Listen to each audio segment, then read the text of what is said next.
tepuk semangat dulu biar tambah semangat ya. Perhatikan. Kalau saya kasih apa-apa, tepuk semangat. Semangat. Semangat. Bisa? Bisa ya. Oke, kita coba ya. Tepuk semangat. Semangat. Semangat. Gimana? Semangat ya? Oke. Oke, hari ini kita lanjutkan mata kuliah kita, materi PGRI, materi IPA di PGRI 2 dengan judul materi ekosistem. Jadi tujuan pembelajarannya yaitu agar mahasiswa mampu membandingkan mana ekosistem daratan dan mana komponen ekosistem perairan ya. Oke, sebelumnya minta tolong salah satu mahasiswa untuk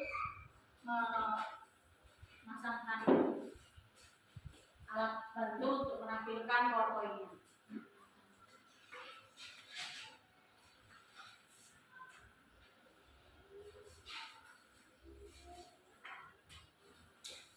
Kita lihat ya.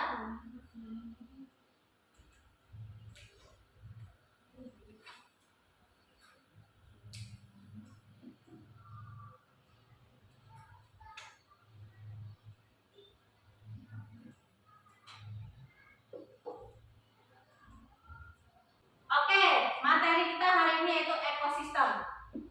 Kalau kita lihat di tampilan ini, ada nggak yang pernah melihat tampilan ini atau di dalam kehidupan kenyataan? Contoh gambar yang pertama itu gambar apa? Sungai. Sungai, maksudnya sungai yang tercemar. Yang kedua? Kura-kura iya, yang terkena sampah ya, yang makan sampah atau plastik. Dan yang ketiga, kepiting yang terjebak di dalam aqua gelas ya. Ini penyebabnya apa? Pencemaran atau banyaknya sampah atau limbah yang berserakan di perairan ya. Nah, apa sih kaitannya dengan materi kita nanti di ekosistem? Jadi materi ini sangat berkaitan dengan materi kita ya. Bagaimana kita untuk menjaga lingkungan alam sekitar kita agar tidak berdampak pada makhluk hidup lain seperti hewan maupun tumbuhan. Nah, kalau kejadiannya kayak yang digambar ini kan berarti di situ kayak ikan-ikanan ya, kemudian mungkin tanaman rumput-rumput yang hidup di air seperti ganggang, banyak yang mengalami kepunahan ya. Nah, lalu apa sih itu ekosistem? Ada yang tahu? Ya. Ekosistem itu ialah suatu sistem yang terdiri dari organisme biotik dan abiotik yang saling berinteraksi di dalam suatu wilayah atau area. Ya, betul sekali. Adanya komponen biotik dan abiotik ya. Nah, tatanan satu kesatuan cara yang begitu utuh serta menyeluruh antara segenap unsur lingkungan hidup untuk saling mempengaruhi. Jadi ada antara lingkungan yang hidup seperti tumbuhan dan juga hewan ya, baik itu dari di daratan seperti ada hewan-hewan yang hidup di darat maupun yang di air, begitu juga dengan tanamannya. Dan ada juga keterkaitan antara air atau udara, atau atmosfer ya, dimana mereka itu saling keterkaitan. Jadi udara, tanah, air dan yang hidup di situ, manusia, hewan maupun tumbuhan. Nah, itulah yang disebut dengan ekosistem, saling mempengaruhi, saling keterkaitan. Lagi ya. Untuk satuan makhluk hidup di dalam ekosistem itu ada individu. Berarti kalau individu tunggal, ya sendiri, satu. Tapi kalau populasi, ada yang bisa menjelaskan? Kumpulan dari jenis hewan yang sama dan hidup bersama satu lingkungan ya. Tapi kalau komunitas dia lebih ya, dari populasi itu lebih banyak. Beda-beda, ada jerapah, ada sekumpulan rusa ya, itu namanya komunitas. Tapi dia hidup di tempat yang sama, dan ekosistem itu sendiri. Itu satuan makhluk hidup. Kemudian, nah tadi dari Rami menjelaskan ada komponen abiotik dan biotik. Nah, ini yang dimaksud dengan komponen ekosistem. Yang pertama ada abiotik, terdiri dari benda mati. Jadi benda-benda yang tidak bernyawa, tanah, udara, air, cahaya, mungkin suhu dan kelembapan. Ya, itu komponen abiotik. Komponen biotiknya terdiri dari makhluk hidup yang bernyawa, ya. Dari itu produsen tumbuhan sendiri, kemudian konsumen itu ya hewan, ya manusia, ya, dan juga ada dekomposer dan detritivor atau pengurai. Cacing, bakteri, virus itu termasuk di dekomposer dan detritivor. Lalu apa aja jenis ekosistem? Ada dua jenisnya itu. Ada alami, ada secara buatan. Yang secara alami itu berarti sudah disediakan oleh alam tanpa campur tangan manusia. Tapi kalau secara buatan sudah di otak-atik, sudah diolah sama manusia. Kalau kita lihat dari alam itu contohnya apa ini? Kayak semacam padang savana, ya, dengan keindahannya. Kemudian kalau yang buatan contohnya sawah. Nah, untuk tipe-tipe ekosistem ini dibagi menjadi 3. Yang pertama tipe akuatik. Artinya itu tipe yang berkaitan dengan wilayah perairan. Kalau kita lihat contohnya ada sungai, kemudian laut, sampai pasir, estuari. Kalau estuari itu perpaduan antara air sungai, air tawar dengan air laut atau air payau namanya, ya. Di antara ekosistem ini jelas beda-beda yang tinggal di situ, makhluk hidup yang tinggal di situ, ya kan? Contohnya saja nih, kayak ikan-ikan yang hidup di laut dengan yang di sungai, beda nggak? Beda. Contohnya kalau ikan di laut apa? Ada ikan tuna, ikan paus, mungkin ada hiu, ada ikan tenggiri mungkin, ya. Tapi kalau di sungai berarti lele, ikan sepat, ikan gabus, ya, ikan bentok dan lain sebagainya. Itu termasuk perbedaan keanekaragaman yang ada di tipe ekosistem akuatik. Itu masih 2, ya, belum tumbuhannya, ya, belum tumbuhannya, masih hewannya yang secara kasat mata. Dan selebihnya juga di pantai pasir maupun estuari juga banyak. Kemudian terestrial ini adalah tipe yang berkaitan dengan wilayah daratan. Beda dengan yang tadi. Kalau tadi perairan, kalau daratan contohnya nih, ada gurun, ada taiga, savana, tundra, ada rumput, hutan gundul. Nah, dari semua ini nih adalah ekosistemnya pasti berbeda-beda. Kalau yang di gurun biasanya hewan dan tumbuhan yang tumbuh apa? Yang tinggal di sana. Hewan mungkin untang, kalajengking, ular, ya. Beda dengan misalnya di tundra. Biasanya kalau di tempat yang dingin di pegunungan es ini beruang apa itu ya, penguin, ya. Beda. Jadi suatu tempat itu menentukan hewan dan tumbuhan yang tinggal di situ juga. Ya, itu yang disebut saling mempengaruhi dan berkaitan. Lanjut, 3 buatan. Nah, ekosistem yang tipe ketiga ini sudah disengaja dibuat oleh manusia untuk memenuhi kebutuhan. Ada contohnya sawah, bendungan, hutan produksi. Hutan produksi ini contohnya seperti hutan pinus maupun hutan jati yang memang dibuat oleh manusia. Ini sepertinya sudah sering kita jumpai di sekitar rumah, ya, sekitar daerah kita.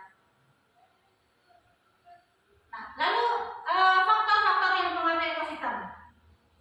Seperti yang di awal tadi, ada pencemaran air, ya, yang akhirnya di situ hewan maupun tumbuhan yang hidup itu bermasalah, akhirnya mengalami kepunahan. Tempo lalu, belum lama, saya itu lewat dari Palembang ke arah sini, itu di jalan tol sekitarnya di daerah Indralaya itu ada kebakaran lahan, ya, karena pertama musim kemarau, dan yang kedua adanya kecerobohan yang dilakukan oleh manusia, dan itu sangat besar sekali Dan itu sering ya, mungkin Raj sering wirawiri juga kan, karena daerah Raj kan di Palembang. Nah itu apa penyebabnya? Yang pertama memang kemarau, yang kedua kecerobohan manusia. Misalnya bisa manusia itu membuang puntung rokok sembarangan, ya, akhirnya bisa memancingkan api dan sangat sulit untuk dipadamkan karena lahannya kan luas, dan akibatnya yang tinggal di situ hewan maupun tumbuhan ya mengalami kerusakan, punah ya, dan ekosistemnya akhirnya nggak seimbang, dan dampak polusinya pun juga bisa fatal ke manusia, membuat kita ada penyakit apa yang barusan, penyakit ISPA ya, infeksi saluran pernapasan karena adanya polusi udara. Nah itu mengapa kita penting untuk mengetahui apa saja faktor yang mempengaruhi ekosistem. Yang pertama penggunaan bahan kimia, ya jelas ada sungai yang banyak ikan, manusianya sangat antusias mau nangkap ikan dengan cara diobat, ya ada ya, diobat, dilelang tuh, habis semua ininya, apa hewan-hewan yang di situ, ikan-ikannya, akhirnya punah, rusak. Penebangan hutan juga begitu ya, yang ular yang hidup di situ akhirnya mengalami pembunuhan karena tidak bisa bertahan hidup, ditebang hutannya. Perburuan liar ini biasanya digunakan untuk apa? Dijual ya, kayak misalnya kulit ular dijual untuk dijadikan tas, sepatu dan sebagainya. Polusi dan juga pembuangan limbah sampah. Yang sering kita lakukan adalah sering terjadi pembuangan limbah sampah di tempat sembarangan. Itu juga mempengaruhi ekosistem. Lalu apa sih yang bisa kita lakukan agar bisa lestari ekosistem kita ini? Yang pertama tidak melakukan penebangan liar. Jelas kita tidak melakukan penebangan liar. Jadi tidak boleh, harus ada undang-undangnya, itu tertera di Undang-Undang Nomor 32 Tahun 2009 ya. Dinyatakan itu harus dilindungi dan tidak boleh melakukan penebangan liar maupun pembakaran secara ilegal. Dan yang kedua melakukan reboisasi. Apa itu reboisasi? Penanaman ulang. Jadi kalau yang sudah hutannya gundul, hutannya rusak, ditanam kembali. Ya. Kemudian yang ketiga penanaman sifat cinta lingkungan sejak dini. Dari adik-adik kita diomongin, jangan buang sampah sembarangan, jangan membakar sembarangan ketika musim kemarau. Nah, jadi inilah materi ekosistem hari ini.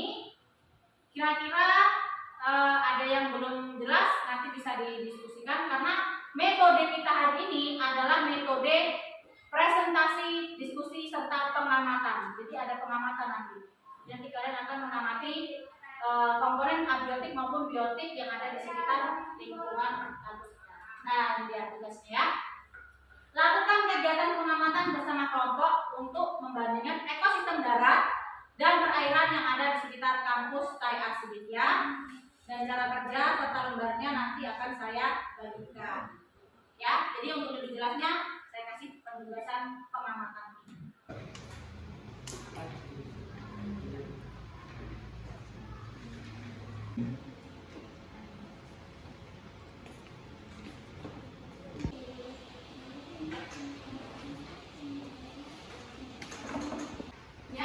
Jadi silakan nanti keluar mendatangi tempat-tempat lingkungan sekitar kampus kita ini, ya, bisa mengamati komponen biotik dan komponen abiotik yang ada di sekitar kampus per kelompok yang sesuai kelompoknya tadi.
antar kelompok.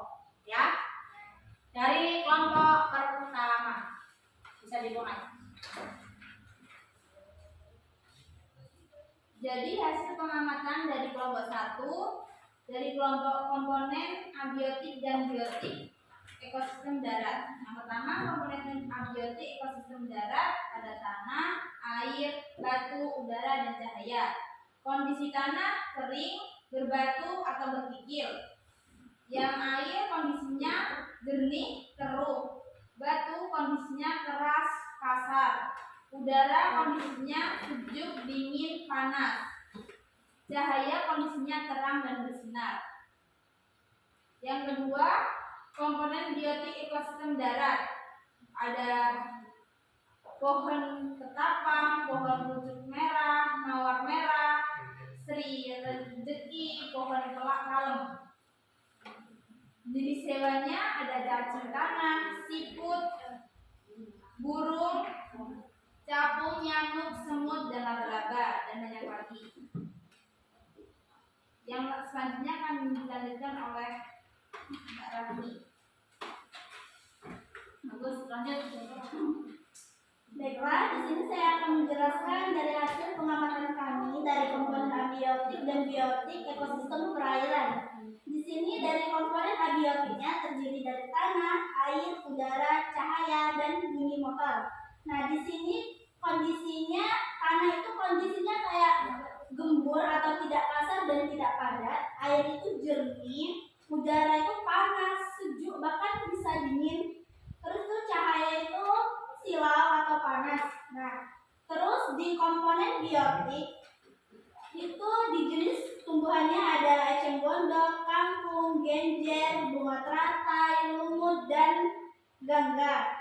Jenis hewannya ada ikan kambing, ikan seluang, ikan gabus, ayam, dan ikan patin. Di penguraiannya ada cacing tanah dan siput.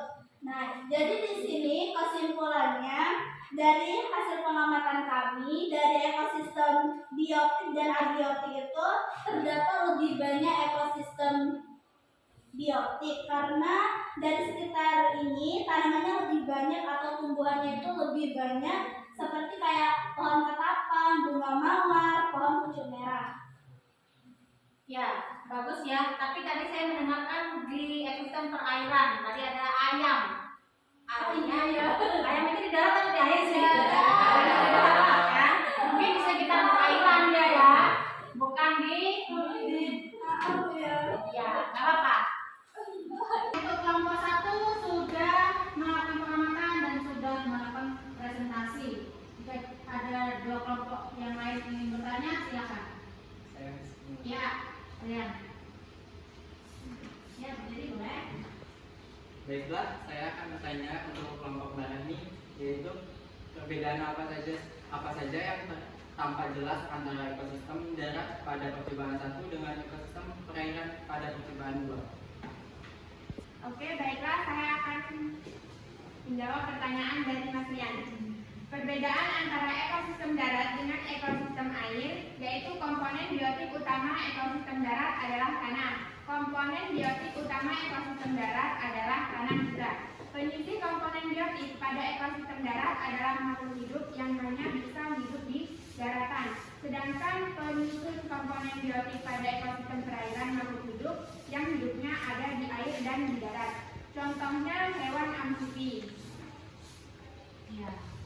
Ya, jadi perbedaannya kalau hewan yang hidup di air dan di darat contohnya seperti hewan amfibi. Jadi ada komponen yang bisa hidup di dua tempat. Oke, kelompok 1 sudah selesai presentasi. Selanjutnya adalah kelompok 2 untuk mempresentasikan. Silakan perwakilannya untuk menyampaikannya. Silakan. Baik, di sini saya akan melaporkan tentang hasil pengamatan dari kelompok 2. Tentang komponen abiotik ekosistem darat buatan, ada komponen abiotik seperti tanah, air, udara, cahaya matahari, dan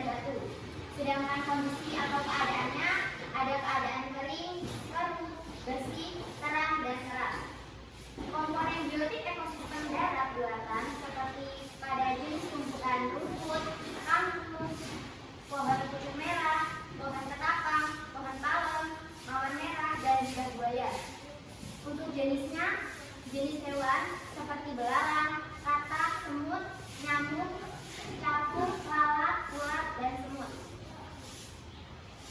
Untuk pengurainya seperti bakteri, jamur, dan cacing tanah. Hasil pengamatan tentang ekosistem perairan, komponen abiotiknya seperti tanah, udara, air, dan cahaya.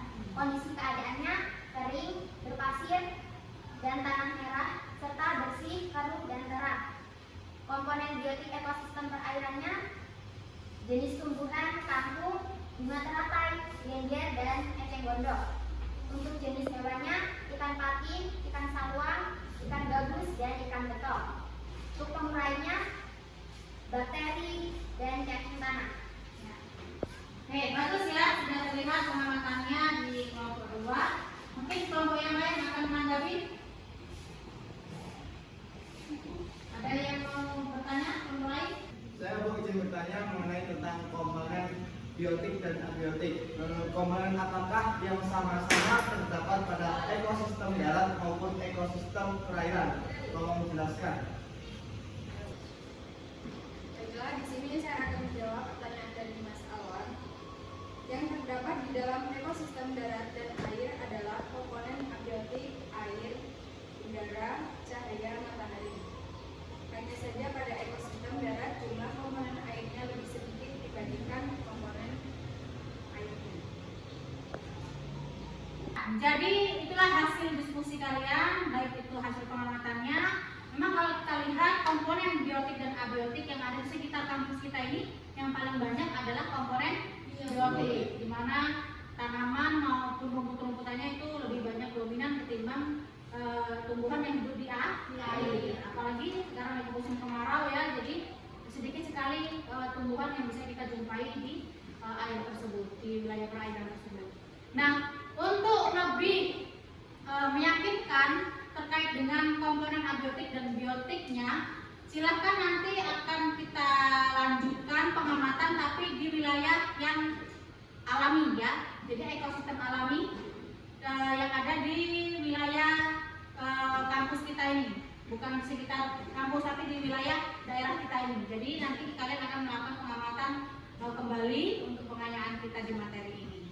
Jadi kelompok sesuai seperti yang ini atau dibagi ulang seperti ini. Oke, berarti tinggal nanti saya bagikan lembar pengamatannya untuk mengamati komponen biotik maupun abiotik yang ada di Kecamatan Lempuing Jaya, baik itu yang alami di perairan seperti sungai ya, kita ada Sungai Lempuing, dan ada padang rumput yang ada di daerah Tugumulyo ya.